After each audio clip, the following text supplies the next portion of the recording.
Hello everyone, this is Dr. Alvin Singh with the topic of chromatin material. So inside the nucleus, the chromatin material which is available. So chromatin material always in the composition of these two, DNA and protein.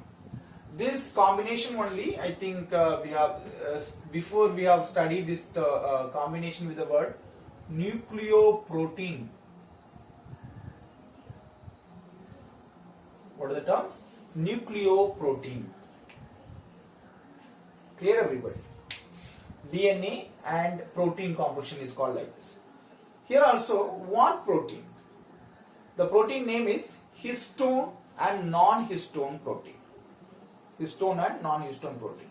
Here one simple point I have to tell about protein, because generally whatever fusing with the DNA, they must be fused according to their charge nature, electric charge nature. DNA generally negative charge, guys.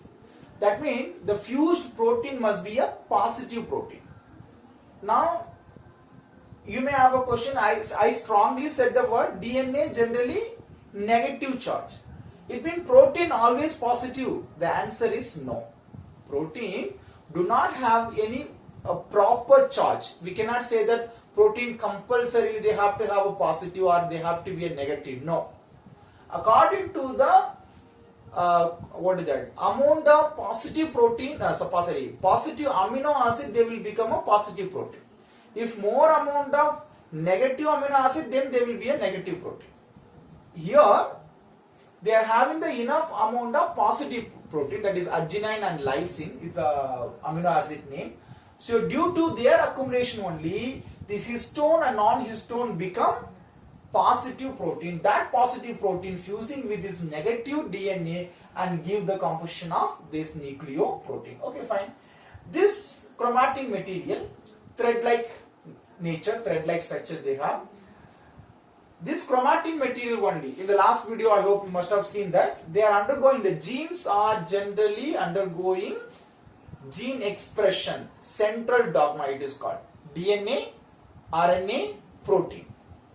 That means that expression is there, no? That is the expression only I have written the word, they are genetically active or genetically inactive or less active.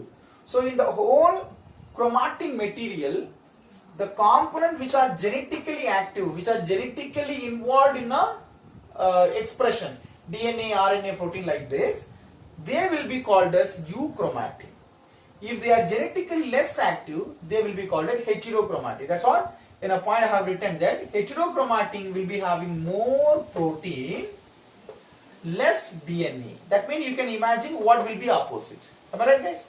There more DNA and less protein. But anyway, protein surely needed to hold the DNA together. Keep in mind. Next one. This chromatin material, that word, that term which was given by a scientist name is W. Fleming in the year of 1879. Now the question is, that means generally from the lower class onwards you guys must have studied about the word chromosome. Here chromatin material we have said that means what is chromosome? Please keep in mind this chromatin material. Example, let me come like this. Nucleus, cell, nucleus. Inside the nucleus only what? Chromatin material. Am I right, guys? This structure only actually converted into chromosome.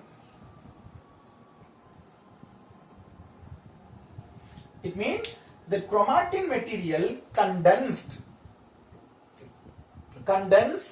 dehydrated and properly become a structure that is called chromosome like this. Have you seen that, guys? This kind of structure?